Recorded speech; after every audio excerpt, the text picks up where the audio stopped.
Hi guys! Welcome sa aking vlog. Ngayon, isi-share ko naman sa inyo kung paano kayo makakuha ng monthly pension sa DSWD as your cash aid senior citizen assistance.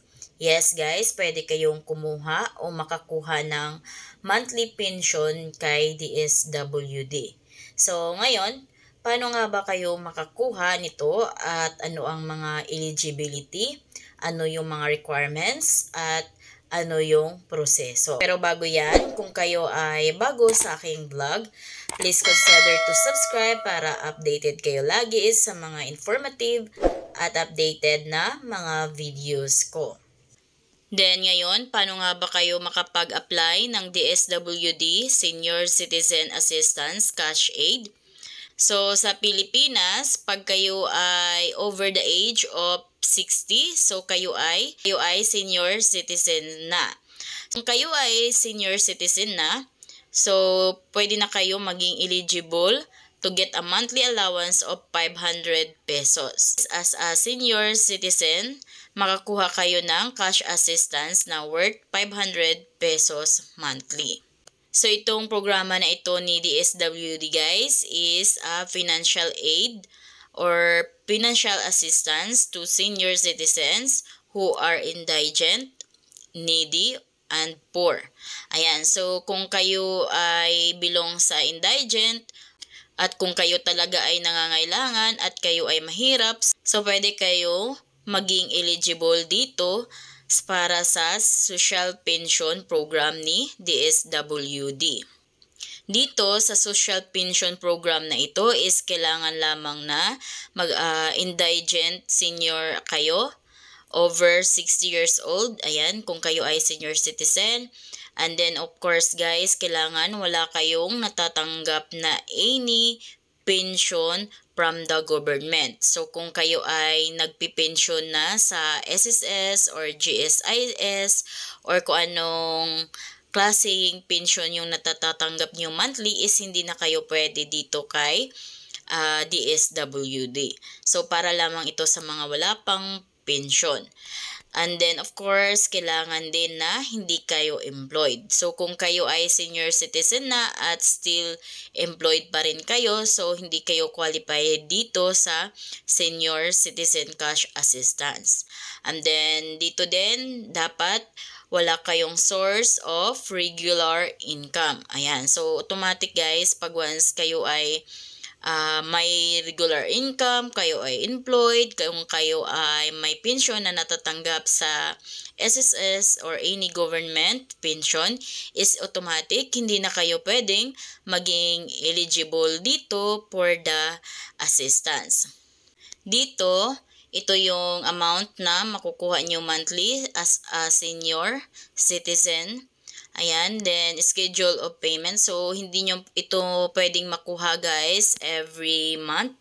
So, semestral ang pagkukuha dito sa monthly pension nyo as senior citizen. So, 3,000 ang makukuha ninyo dahil every semestral ang payout nito. Ngayon, bago kayo mag-apply dito sa Senior Citizen Cash Assistance, so ito yung mga requirements. Kailangan lang na kayo ay senior, so age of 60 and above. Then, proof of your residency, katulad ng barangay certificate. Ayan, so bago kayo pumunta sa DSWD, kailangan may barangay certificate na kayo.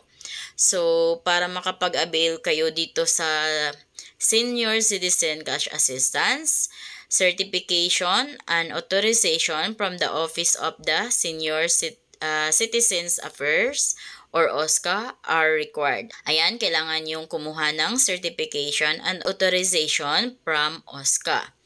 The OSCA ID, ayan guys, dito kasi sa OSCA ID guys, ito yung katibayan na kayo ay senior citizen na. Kung kaya kumuha muna kayo ng OSCA ID. OSCA ID must be presented to the nearest DSWD branch. If the senior citizen does not have an OSCA ID, he or she may apply for one at the nearest OSCA office. Ayan, so dito, hindi kayo pwedeng mag-apply ng Senior Citizen Cash Assistance kung wala kayong OSCA ID.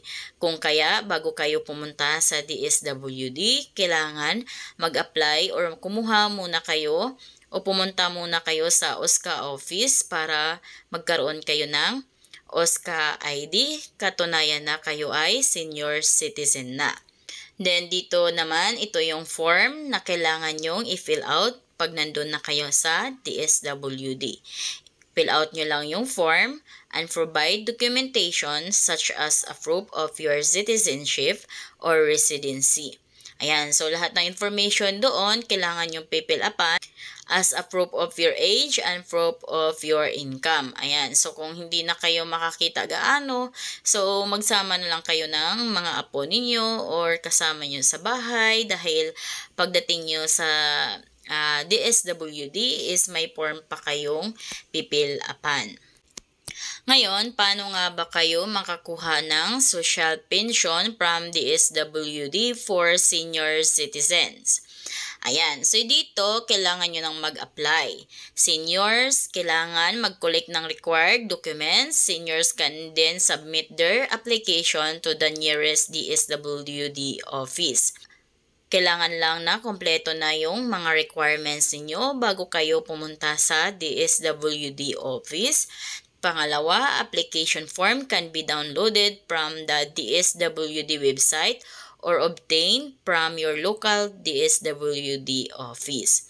Ayan, so meron kayong dalawang choice kung paano kayo magkaroon ng application form. So, pwede nyo ito i-download sa DSWD website. Or kung gusto ninyo para hindi na kayo magastusan pagpa-print ng form, so pwede naman na doon na mismo sa DSWD kayo manghingi ng form, doon na kayo mag-fill up. Ayan, so pagdating nyo doon, maghingi na lang kayo ng form sa mga taga DSWD at fill upan nyo na lang ito. Pangatlo naman, once the application has been received, a caseworker will review the information and determine whether the senior is eligible for assistance. Of course, guys, may screening pa yan. I-determine pa nila kung kayo ba ay eligible para sa assistance na ito. So, hindi lahat is pwedeng makapag-apply dito dahil yung mga indigent or mahihirap lamang ang pwede dito. Kung kaya is aalamin pa ni DSWD kung kayo ba ay eligible or hindi. Then pang-apat, the senior will receive a monthly na if approved. So, ganun lang guys kung paano kayo makapag-apply ng Cash Aid Senior Citizens Assistance kay DSWD. So, kung kayo ay bago sa aking vlog, please consider to subscribe para updated kayo lagi sa mga informative at updated na mga videos ko. Thank you for watching!